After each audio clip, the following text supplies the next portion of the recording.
তো আজকে বিশেষ একটা উৎসব যে পুষ্পাভিষেক, অর্থাৎ পুষ্প, অনেকে বলে পুষ্পা তিথিতে ভগবান শ্রীকৃষ্ণকে সমস্ত গোপীগণ তারা কি করেছিলেন না, ফুল দিয়ে অভিষেক করেছিল। সেটা হচ্ছে কুসুম সরোবর, বৃন্দাবনে রাধাকুণ্ড পরেই কুসুম সরোবর পরে, যেই কুসুম সরোবরে গোপীরা প্রতিদিন জল আনতে আসে এবং পুষ্প চয়ন করেন। সেইখানে ভগবানকে প্রতিদিন ভগবান লুকি লুকি তাদের দেখে, তা যা ধরা পড়েছে সবাই তাকে রত্ন বেদিয়ে পুষ্প বেদিতে বসিয়ে এই তিথির এই পুষ্পা অভিষেক কেন না, এই পুষ্পা তিথি যেটা মকর সংক্রান্তি দিনের আগের মুহূর্ত ভগবানকে অভিষেক করেছিলেন বলে তাই এটা হচ্ছেন পুষ্পা অভিষেক।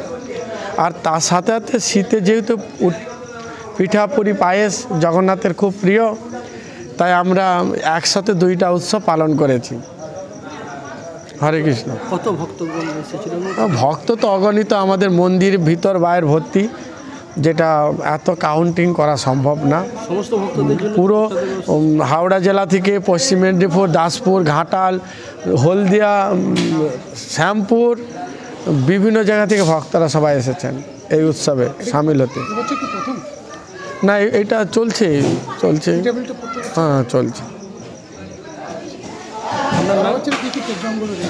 সারা বছর তো আমাদের সবথেকে বিগ প্রোগ্রাম হচ্ছে রথযাত্রা ফেস্টিভ্যাল, আর দ্বিতীয় হচ্ছেন দামোদর উৎসব, তারপরে জন্মাষ্টমী, রাধাষ্টমী, বলরাম জয়ন্তী, দোল, ঝুলন উৎসব, প্রভুপাদের আবির্ভাব, এই বিভিন্ন উৎসব লেগে আছে, একদম পুরো প্যাকড আপ।